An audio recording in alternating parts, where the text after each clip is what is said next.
ऋषि मनुष्यों के साथ मिलकर हमारे असुरों के अंत में भागीदार बन रहे हैं। मार डालो उन बालकों को। वचन देता हूं, राम को मारने की युक्ति भी आरंभ कर दूंगा। जिस प्रकार तुमने इस क्षेत्र में विष भरा है, उसी प्रकार मैं राम राज्य में विष भर दूंगा।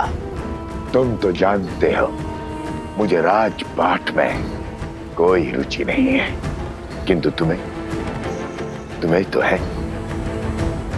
बोलो, संसार पर राज करने का अवसर चाहते हो?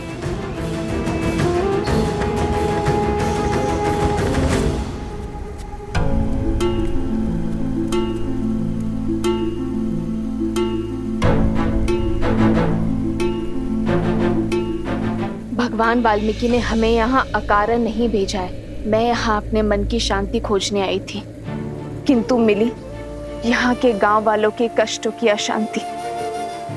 मैं ये तप अपने लिए नहीं, गांव वालों के उत्थान के लिए करूंगी।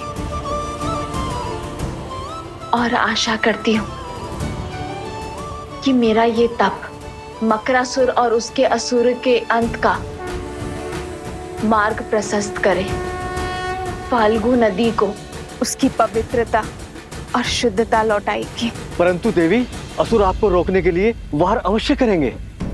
हाँ वन देवी, हमें ऋषि असुरी के समीप ही रहना चाहिए।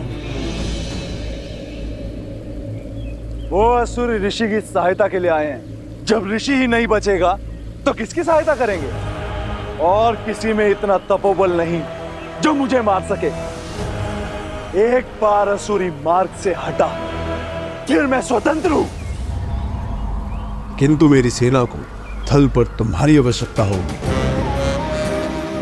मेरे रक्त की बूंदें अपने कार्य में लग चुकी है मकरासुर। तुम्हारी सेना के पास मेरी माया का बल है। अब वो धरा पर अपना आतंक फैला सकते हैं।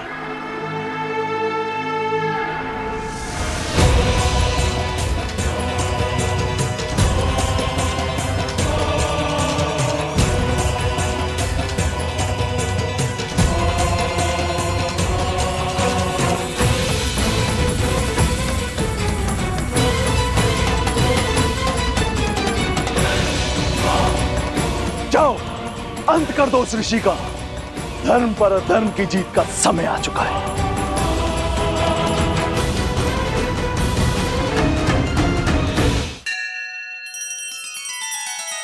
श्री रामचंद्र कृपालु भजु मन हरण भव भय दारुणम।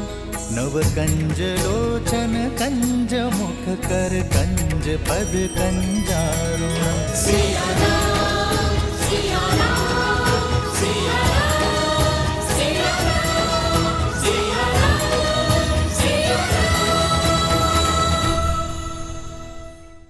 तुम्हें क्या लगता है राम, तुम इतनी सरलता से मुझे मार पाओगे?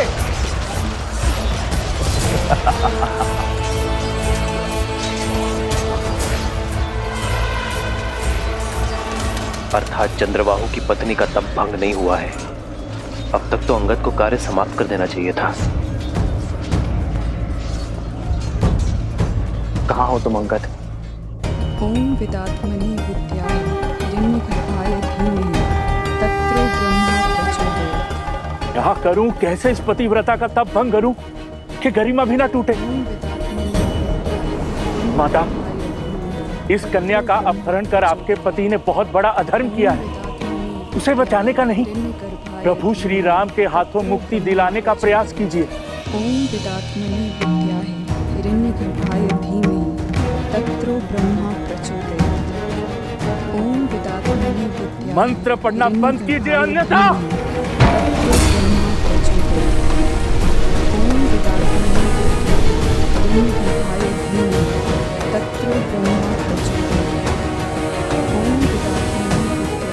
यदि आप ना रुकी तो अगला बार धरा पर नहीं होगा। ओम विदात्मने तत्रो ब्रह्मा प्रचोदयात्। ओम विदात्मने विद्याहि हिरण्यगर्भाय धीमहि तत्रो ब्रह्मा प्रचोदयात्। ओम विदात्मने विद्याहि हिरण्यगर्भाय धीमहि तत्रो ब्रह्मा प्रचोदयात्। ओम विदात्मने विद्याहि हिरण्यगर्भाय धीमहि तत्रो ब्रह्मा प्रचोदयात्। ओम विदात्मने विद्याहि हिरण्यगर्भाय धीमहि तत्रो ब्रह्मा प्रचोदयात्।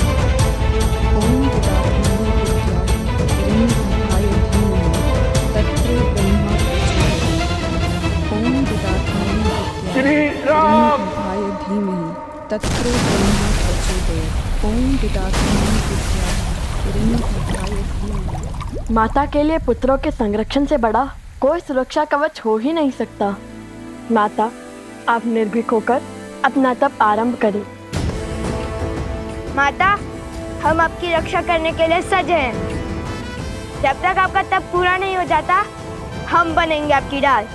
और मेरे तप का अंत होते ही मुझे उस वन्य वृषभ की पूरी कथा सुननी है।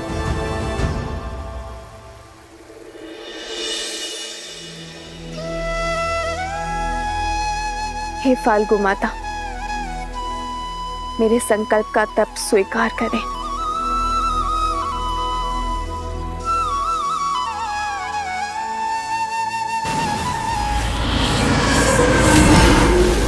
वो देखो, मकरासुर की सेना आ गई है।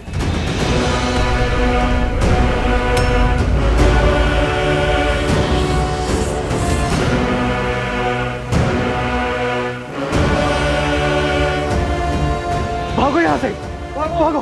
गुरुमा, वृक्ष के पीछे जाइए, शीघ्र कीजिए। वंदने, मैंने संकल्प लिया है, जब तक मेरा तप पूर्ण नहीं होगा मैं यहाँ से नहीं हिलूंगी। आप सब जाइए। जाइए जाइए, जल्दी जाइए।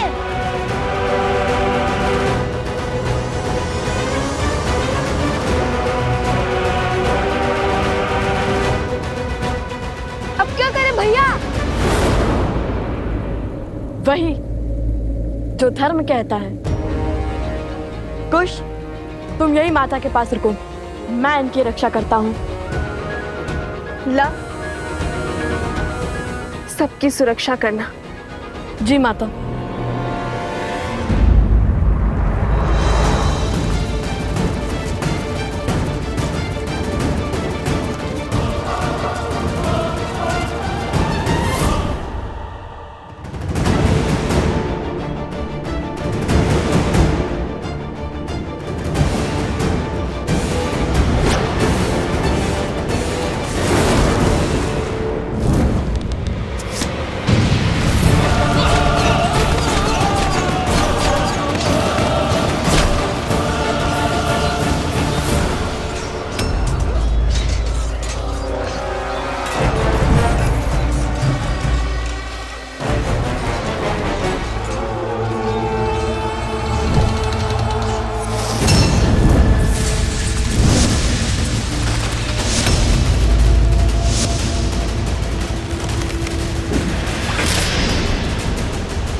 आपसे अस्त्र का दुरुपयोग हुआ है चंद्रसेन, आप मुझे आज्ञा दीजिए।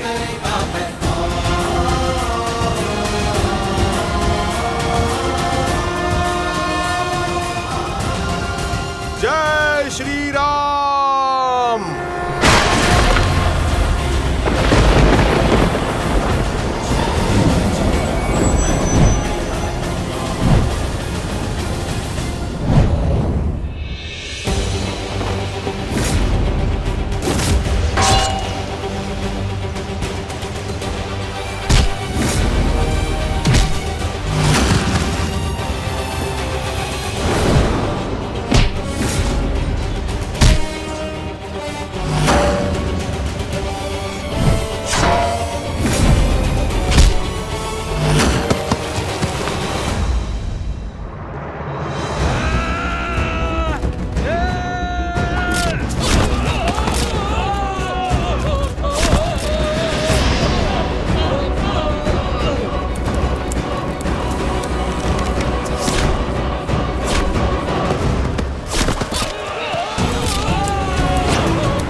आप जानना चाहती थी ना हमने उस ऋषभ को कैसे पकड़ा था? अब मैं बोल कर नहीं कर दिखाऊंगा।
मित्र,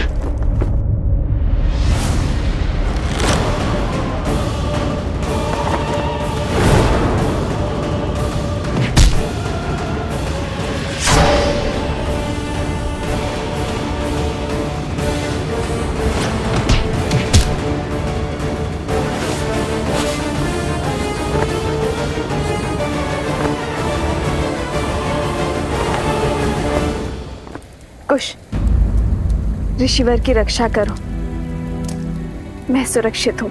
किंतु माता, भैया का आज्ञा था कि। भैया की आज्ञा नहीं, अपनी माता के आदेश का पालन करो। ऋषिवर की रक्षा करो और अपने मित्रों को बचाओ। अपनों से पहले अपने लोगों की रक्षा करना तुम्हारा दायित्व है। जाओ।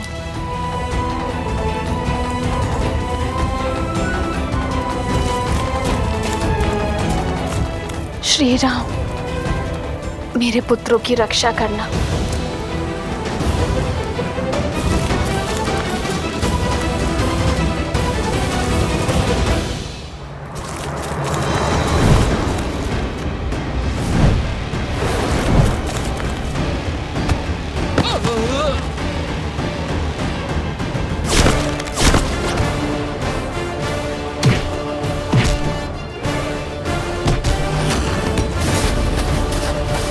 मुझ तक पहुंचना ही दुर्लभ है वानर।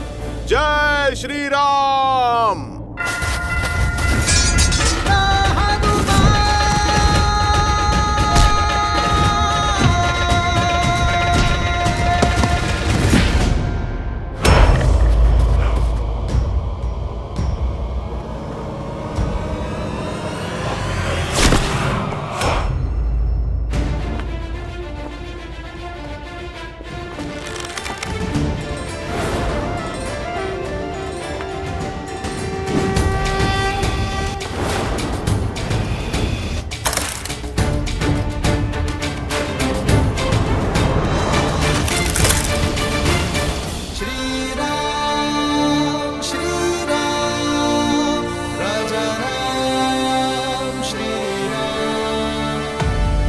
श्री राम ने तुम्हें मृत्यु नहीं दी। जानते हो क्यों? क्योंकि तुम्हारा अंत मेरे हाथों होगा।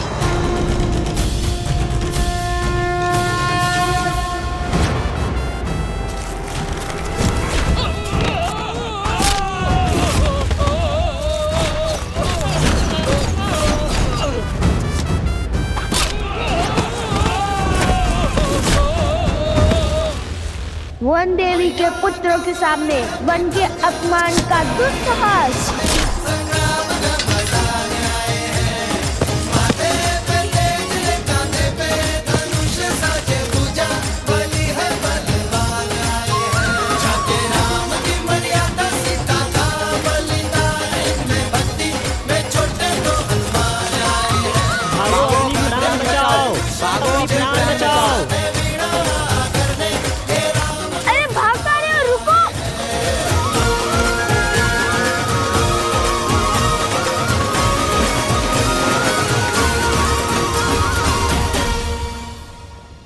माता का आदेश है कि हम इनकी रक्षा करें, इसलिए तुम और सोमकरण ऋषिवर के साथ साथ गुरु माँ और कुमारनी दीदी की रक्षा करोगे।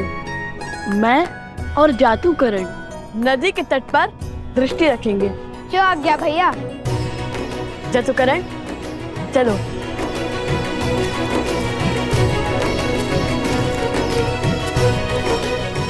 अगर शांडिल्य होता तो कितना अच्छा होता। हमारी वीरता देख उसे विश्वास हो जाता कि हमसे बड़ा कोई राम भक्त नहीं है। देखा ना आपने कितना सटीक लक्ष्य भेजा मैंने। अच्छा, एक लक्ष्य साधने से सबसे बड़े राम भक्त बन गए। और क्या, माता कहती है जो अपने आराध्य अपनी पूज्य का गुणगान करता है वो तो भक्त होते ही हैं, और परम भक्त वो होता है जो अपने ईश्वर के गुणों को व्यवहार में ग्रहण करते हैं। उचित कहा कुश। गुणगान और गायक तो मैं हुई सर्वश्रेष्ठ, बाकी सब गुणों के लिए भैया है ना।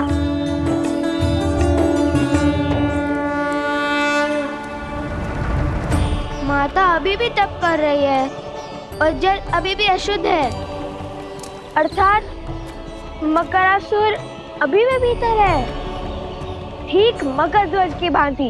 मकर ध्वज? हाँ, मकर ध्वज। सुनाऊं इसकी कथा?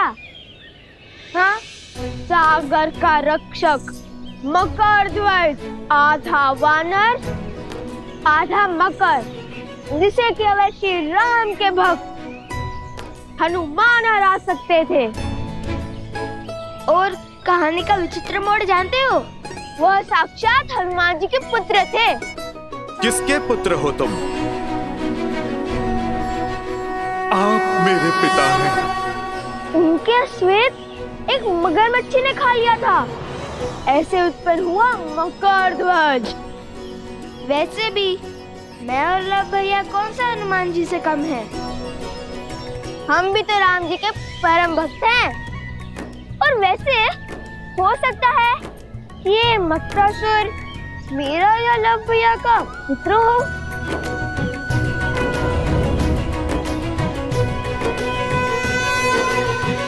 देखो, ऋषिवर जाग गए। प्रणाम ऋषि असुरी, क्या आपकी तपस्या पूर्ण हो गई? अरे कहाँ जा रहे हैं? क्या आप मुझसे क्रोधित है? कुछ तो कहिए। कुश, ऋषिवर कह रहे हैं हम यहीं रुकें। वो दूर बैठकर अपना तप पूर्ण करना चाहते हैं। नहीं नहीं नहीं नहीं, हम भी उनके साथ वहाँ चलते हैं। संकेत की भाषा भली भांति समझता हूँ मैं, है ना सोमकरण? आप महर्षि हैं, सब जानते हैं, और मैं आपका रक्षक, इसलिए तो मुझे आपके साथ चलना ही होगा, है ना ऋषिवर?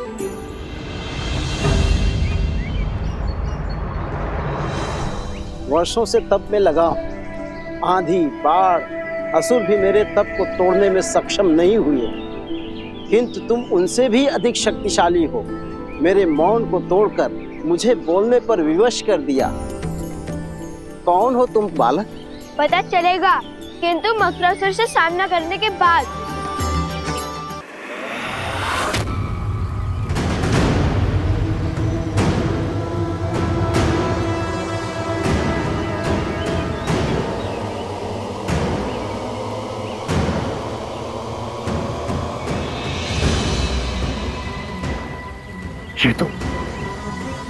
ये तो मानव का रक्त नहीं है। जानता हूं मैं, ये मेरे राक्षसों का लहू है। ये सब उन्हीं का किया धरा है, राम के पुत्रों का। मैंने कहा था उन्हें पकड़ना सरल नहीं है, बड़े पराक्रमी है दोनों। अभी तुम्हारा ये भ्रम मिटाता हूँ। अब ये फल्गु नदी इनके रक्त से लाल होगी। मैं उन्हें मेरे पास आने पर विवश कर दूंगा।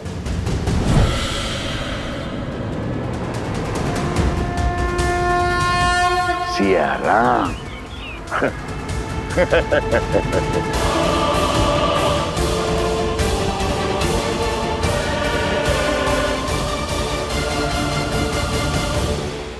बाढ़, असुर भी मेरे तप को तोड़ने में सक्षम नहीं हुए, किंतु तुम उनसे भी अधिक शक्तिशाली हो। मेरे मौन को तोड़कर मुझे बोलने पर विवश कर दिया। कौन हो तुम बालक?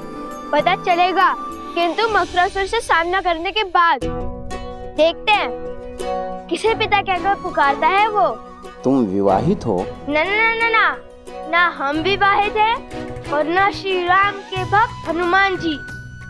कथा सुनाने का समय नहीं है। अयोध्या जाकर हनुमान जी को थोड़ा आराम देंगे। उन्हें श्री राम के चरणों से हटाकर मैं और मेरे भैया बैठ जाएंगे। लगता है आप समझे नहीं, रहने दीजिए। आप तप कीजिए और मैं अपनी माता की आज्ञा का पालन कर आपकी रक्षा करता हूँ।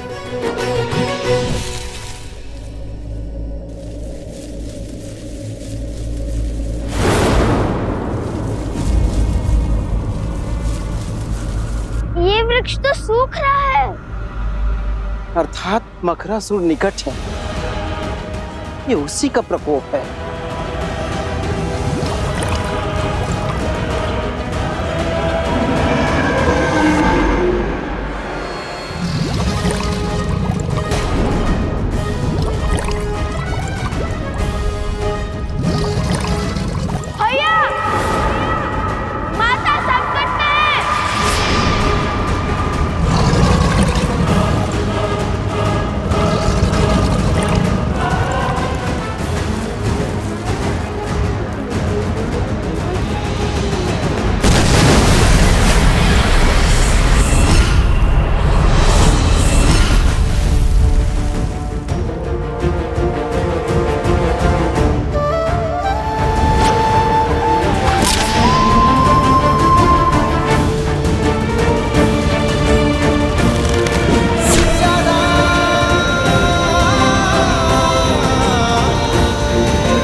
सीते,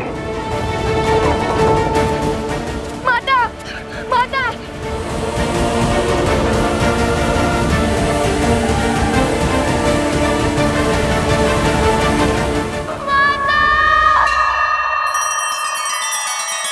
श्री रामचंद्र कृपालु भजु मन हरण भव भय दारुणम। नव कंज लोचन कंज मुख कर कंज पद कंजारुणम। सिया राम, सिया राम, सिया राम, सिया राम, सिया राम, सिया राम। माता, माता, माता। ये कैसा अनर्थ है पिताश्री? देवी सीता मन की शांति पाने निकली थी, वो किस घोर पाश में बंध गई? ये पाश नहीं है पुत्र, मुक्ति का मार्ग है। समाज की मुक्ति, संसार की मुक्ति।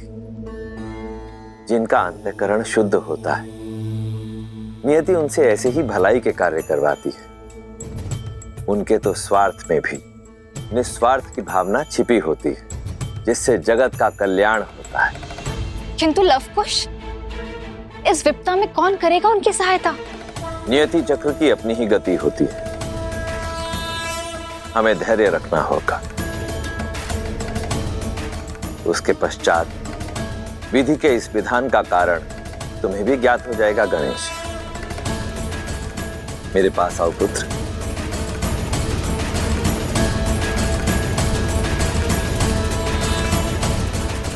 वन देवी, वन देवी, माता,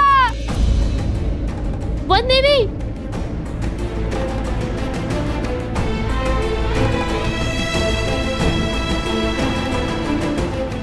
नहीं, आंसू पूछो कुछ नहीं होगा माता को। किंतु जल में तो माता देवी फाल्गु का जाप कर रही है, कुछ नहीं होगा उन्हें। और अब मैं उन्हें बचाने जाऊंगा। देखो, जल में कूदने से कोई लाभ नहीं होगा। जल में मकरासुर की शक्ति का सामना करना असंभव है। उस दुष्ट को हराना है तो उसे उसके साम्राज्य से, इस नदी से बाहर निकालना होगा।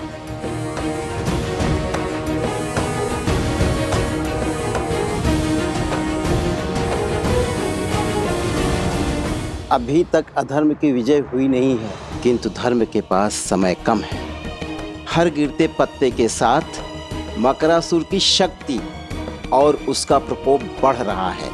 शीघ्र तुम्हारी माता को इस विषैले जल से बाहर निकालना होगा।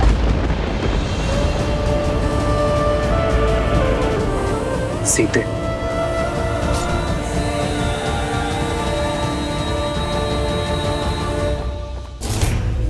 ये अस्त्र अगर इसको चीर सकता है, उसको भी मार सकता है। ये आज स्पष्ट हो गया कि ये नर है, नारायण नहीं।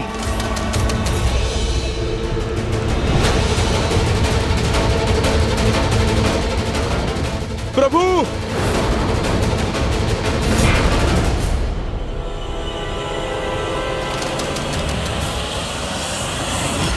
आप ठीक है ना प्रभु? मन बार बार किसी अनिष्ट की ओर संकेत कर रहा है हनुमान, किंतु युद्ध भूमि में लड़ रहे योद्धा को संसार की कोई उलझन उलझा नहीं सकती। यह धर्म युद्ध है, तन और मन दोनों छोड़ने होंगे। किंतु अंगद नहीं लौटा हनुमान, वो अवश्य ही किसी संकट में है। जाओ हनुमान और अपने शिष्य की सहायता कर। प्रभु, किंतु मैं आपको छोड़कर कैसे? बड़ा मायावी है ये चंद्रबाहु। चाहे आप जितने भी प्रहार करो, क्षण भर में इसका घाव भर जाता है। उसकी शक्ति हमारी सेना पर भारी पड़ रही है। पाप पुण्य पर हावी अवश्य हो सकता है हनुमान, किंतु उससे जीत नहीं सकता। जब समस्या का समाधान ना निकले तो दृष्टि नहीं, दृष्टिकोण बदलना चाहिए। जब समस्या का समाधान ना मिले तो दृष्टि नहीं, दृष्टिकोण बदलने की आवश्यकता होती है। यही कहती है ना हमारी माता।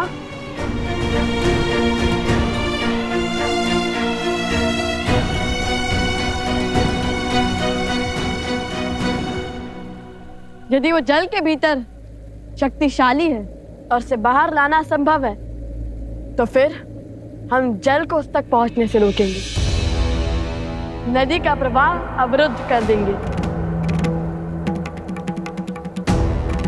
ये कैसे होगा लव? मुझे तो ये युक्ति भी असंभव लगती है। यह भैया के मुख से निकली बात कभी असंभव नहीं हो सकती।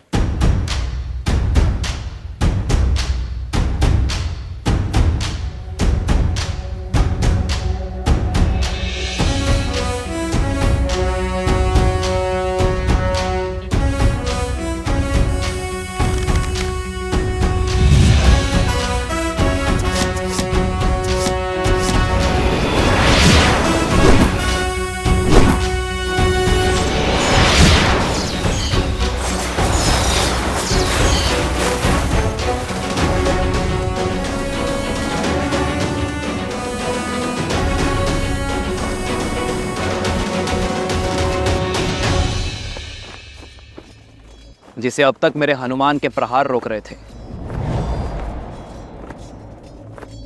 उसे अब मेरे बाण रोकेंगे।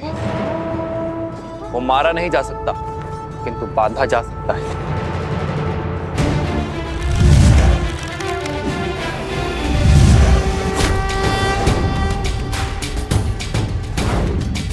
श्री रामचंद्र कृपालु भजुमन हरण भव भय।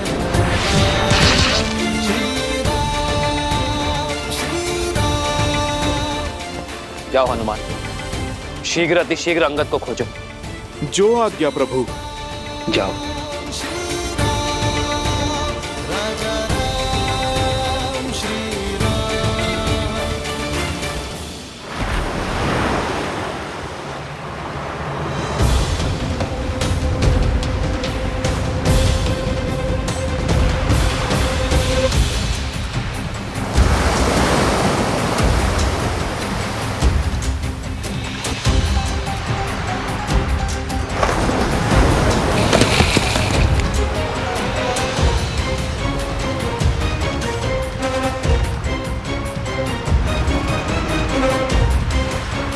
जल का प्रवाह बहुत तीव्र है, इस पे सेतु बनाना संभव नहीं है लवकुश।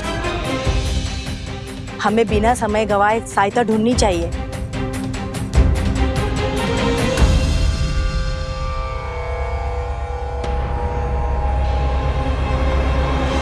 अब हरी पत्तियां कुछ शेष ही रह गई हैं।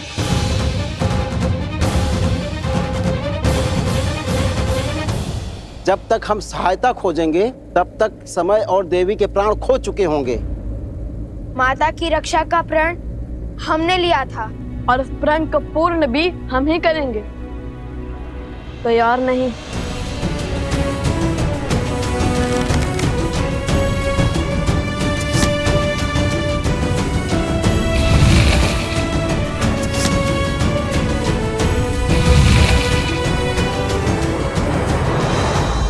आप सब हर बाण पर राम नाम लिखो। राम नाम में शक्ति है। वो सेतु बना सकता है, जल आश्रम तक पहुंचा सकता है, तो जल को रोक भी सकता है। अति उत्तम कुश। हम बांध को दोनों छोर से बनाना शुरू करेंगे और बीच में आ मिलेंगे।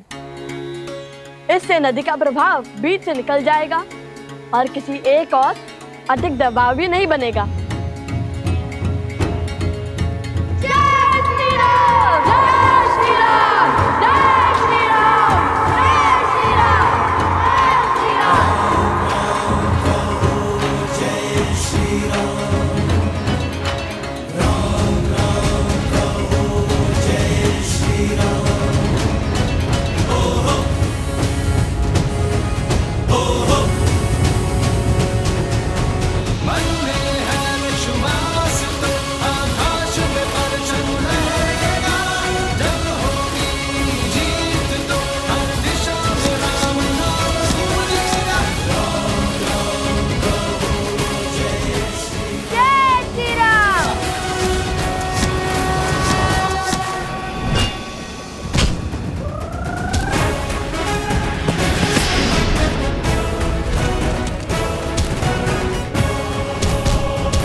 अभी भी समय है चंद्रबाहु, आत्मसमर्पण कर दो, अधर्म का मार्ग छोड़ दो, वानर राज सुग्रीव और उसकी पुत्री से क्षमा मांगो। यदि उन्होंने तुम्हारे दुस्साहस को क्षमा योग्य माना तो यह युद्ध अभी इसी क्षण समाप्त हो जाएगा। तुम्हें दंड अवश्य मिलेगा, किंतु तुम्हारे प्राण बच जाएंगे। अपने पापों से मुक्त हो जाओगे तुम और तुम्हारे शब्द। पहले मेरे पिता की माया, फिर उनके शब्दों ने तुमसे तुम्हारा बल छीन लिया। जो जो वचन तुमने अपनी पत्नी को दिए थे उन सबको तोड़ने पर विवश कर दिया। मैं सदा और अपने परिवार का पोषण और कल्याण में रत रहने का वचन देता। मैं सदा निष्ठावान रहूंगा। आपके या आपके परिवार पर आने वाली हर संकट की ढाल बनूंगा।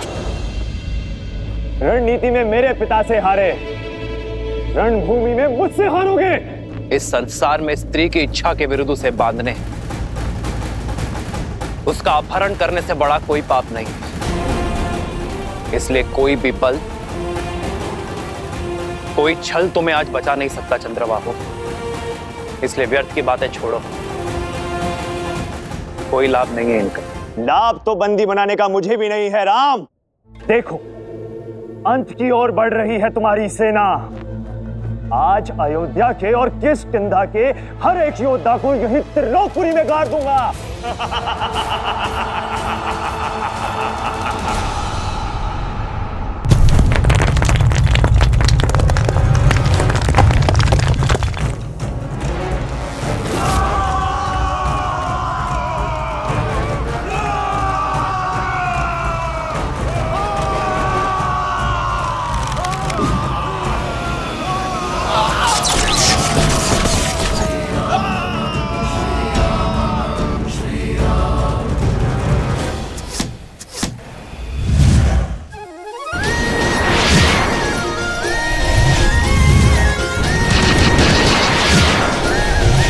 आपके लव कुश आ रहे हैं माता। तनिक धैर्य और माता, बाण बनने को है।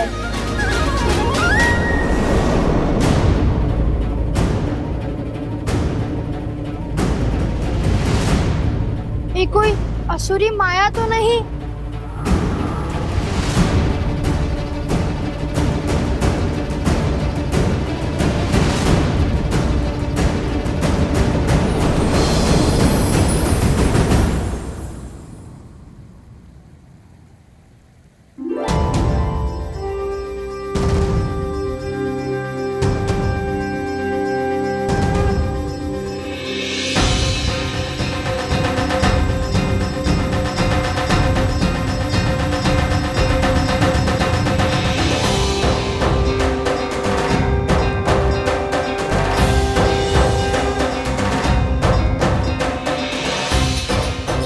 मुख की शीतलता और तन की सौम्यता से तो देवी लग रही है। देवी फल्गु, ऋषि असुरी का प्रणाम स्वीकार करें। देवी फाल्गु?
ओम विदात्मने विद्याहे हिरण्यगर्भाय धीमहि तत्रो ब्रह्मा प्रचोदयत्।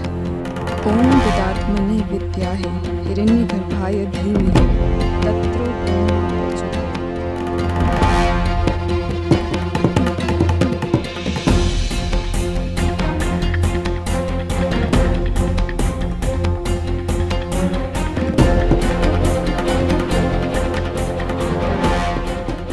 अंगद के यहाँ पे होने का प्रमाण तो मिल गया, किंतु वो स्वयं कहाँ है? अंगद! अंगद! अंगद! अंगद!